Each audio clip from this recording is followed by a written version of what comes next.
This is World Report.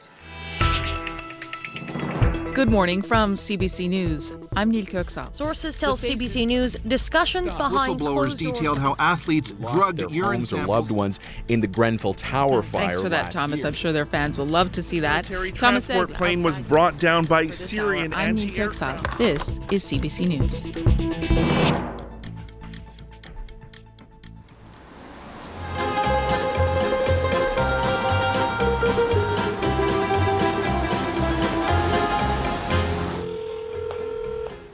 Hi, CBC. Hi, CBC. Hi. What do you got? You got a story? No, I don't. Do you want one? No, I don't.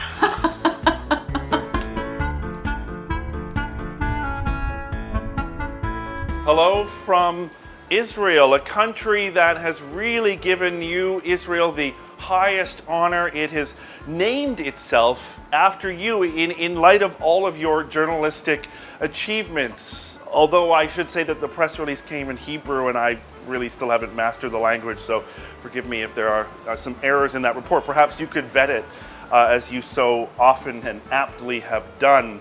I want to say congratulations and a huge thank you. In my first overseas assignments, I knew that when you were on the other end of the phone, sort of set my mind at ease and drop my anxiety level. One time in particular when radio and TV were still quite separate, I think one of my first assignments was to cover some really bad forest fires in Greece, and I didn't know about, get a fixer, get a translator, and was out there on my own. Phoned up one day and World Report, you were on the other end of the phone and really sort of calmed me down and made that file go, at least get on the air. And it wasn't just in foreign assignments. In my many years in Toronto, I really looked to you as a mentor when it came to good broadcast writing, language, punchy writing, scenes, stuff as that. So I thank you for that as well. I know that there are a lot of people who want to offer their tributes, so I will just say again, thank you, and let's have a glass of rum the next time we both find ourselves in Toronto. Thanks, Israel. Israel, for one of your last sites as a CBC employee, we thought we'd show you a bit of a blast from the past of the good old USSR. That's the Kremlin, and Corinne and I are here in our office. For so many years, we've been on opposite time zones, opposite schedules. All that time I was in Vancouver, you were probably gone to bed by the time I was starting to work. But before that, I always knew that whenever you're dealing with Israel, that meant you were filing internationally, and that was always clearly where you wanted to be. So for me, you've always been part of the A-team. And I gotta say, I had my biggest laugh probably ever when we were on assignment in Syria last year. And you phoned, you got through, and you said, "Chris, it's Israel." And I said, "What, Israel?" And he said, "Shh, don't say it so loud." And at that moment, all the heads turned around and were looking at me. It still has me laughing when I think about that moment. Have a great retirement or whatever you're going to do next. It's been a blast, and we've really appreciated everything you've done for us in the mornings or afternoons here in Moscow. I think I can also be accused of saying Israel sometimes in the wrong place at the wrong time. So maybe even here it's not even safe to say Israel, but that's why we decided to stay in the office and not go outside.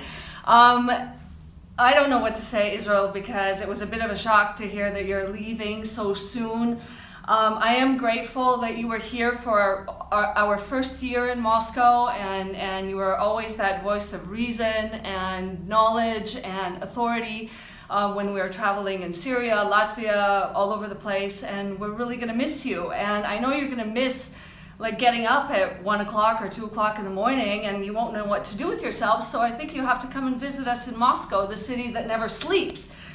Just to kind of work that out of your system in the way they do it here, party all night long. So Israel, enjoy your retirement. We're really going to miss you, and good luck with the next chapter of your life. You've been great. Take care. Paka. Paka.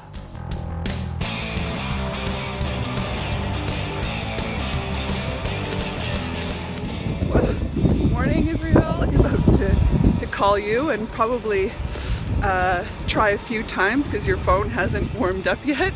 I'll probably pitch a Brexit story that you're not interested in, and then we'll have a lovely conversation to start our day. And I've really loved the mornings with you and your support and your news judgment, and I'm really gonna miss it. And but I wish you all the best on your retirement. It's very well deserved, and enjoy.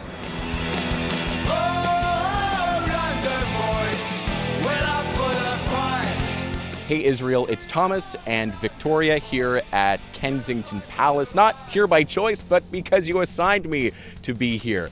In all seriousness, even though I didn't always love some assignments, like covering the royals, I did respect them because I knew they came from you, and behind that is years of experience and knowledge. And we'll miss that. We'll miss you. Thanks for everything. Happy retirement. Okay. It's recording. Okay. It's recording. It's recording. Okay.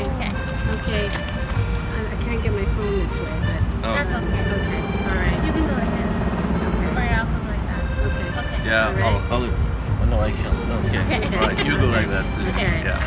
Hi, Bob.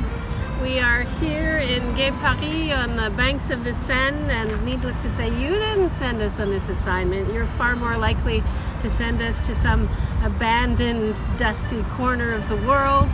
And speaking of abandoned, that's how most of us are feeling about you leaving us. I can't believe you're going, but wishing you all the love in the world and giving so much thanks to you for everything you've given us over the years. And in return, if you're feeling around 4:30 in the morning like you can't stay asleep, and you need somebody to call, promise I'll answer the phone. Well, Israel, as Margaret says, I can't believe you're abandoning us, but I'm mostly concerned about the fact that I won't be getting any more nice messages from you. Who else is going to send me those messages? So, well, of course, we're gonna miss you. But I understand. Bye, Israel. And he can still use his computer. Oh, yeah. Okay, well, We hopefully. love you, Iz. Thanks for everything. Bye. Bye. Hi, Bob. How are you? I'm okay. It's just a bit early. No, there's nothing happening here. Oh, really? They want that? What does modest mean? Bob, you know how much I hate rants. But Bob, that sounds like make work. I am not doing a story about butterflies research in California. Remember that? A very small exception to a vast body of unrivaled, artful assignment. I will miss you, Israel. I will miss our banter, our rants, our occasional meandering conversations about Russia and the state of our world. It's always been on the phone, so I couldn't go on video. Thank you very much for giving us so much, for the wisdom, for reading as deeply as no one else, and thank you most of all for caring about all of us. I'll miss you. Talk soon.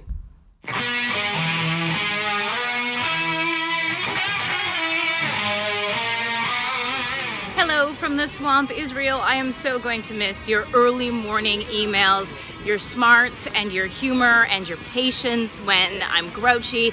Also, I'm going to miss the fact that you totally understand that I need more time to get ready for a TV hit when it's hair washing day. Have a wonderful retirement. Hey, Izzy. And so Rachel has instructed you to take up golf, has she? I presume that this is a way of making sure that your abundance of free time in the future doesn't intrude on her own life too much. I still think this is a very big mistake. Golf is a hard game. It's very, very frustrating. And really, isn't that what you were hoping to avoid by leaving the CBC at this time? A big mistake, Izzy. Big one. Good luck. Hey Israel, so it seems that just like those early morning phone calls from you, the news of your retirement comes as a shock and a bit of a surprise. Just wanted to wish you all the best wherever your next adventure is, and I don't envy the person who has to fill your shoes. Best of luck in retirement. Take care. Hey, Iz, Clearly, I'm useless without a camera operator. What is this? So, Bob, I've seen people refer to you as Bob. To me, you will always be Mr. Dixie, and to me, you will always be the person I want to hear at the other end of the phone. I cannot thank you enough for how many years of calling you on crazy, bad Thorias and terrible sat phones and saying hello, hello, and then these golden pipes were at the other end, and you being the man who reads, you know these stories, you know us, you talk about what we do, you love the act of journalism, you commit it every day, you run block for the wackadoos in the way, and I guess I have become complacent because I think I always just figured that you would be there. I've loved talking about Jamaica with you, about little kids, about little details and stories, and to get a note from you about a story is one of those things that can really make your day and make your week, because we know you're real and you really care, and I'm really gonna miss you. Have a wonderful time, okay? See you, bye. Israel, I'm gonna miss you. And just because it gives me one last opportunity to torment you, I am going to list some of the things that I'm gonna miss about you. I'm gonna miss your voice at the other end of the line on weekday mornings. That voice that is an unusual and, dare I say, impressive combination of curmudgeonly and affectionate. I'm gonna miss your edits in bold.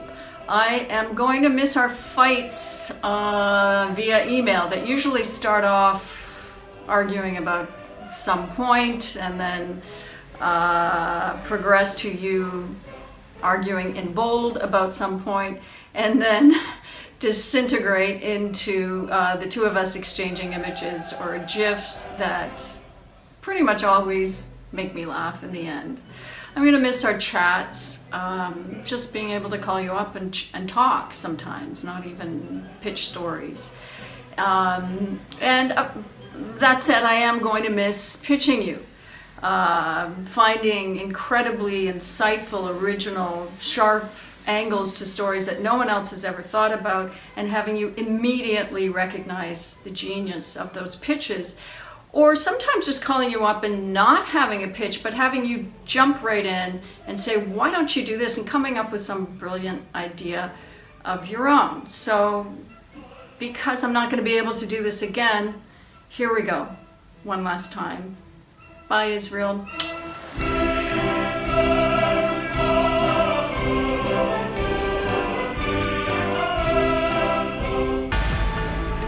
Israel, Bob, congratulations. It's 7:15 now, late by our morning standards, as you know, but I hope you will be sleeping in much later than 7:15 once you leave us. Waking up only, of course, to listen to World Report. Thank you for everything during our time in Turkey and here since I've joined World Report. I'm wishing you huge adventures and late nights out, sleep-in sessions, as I said. Thanks for everything, Israel. That is World Report for you for this hour. I'm Neil Köksal. This is CBC News.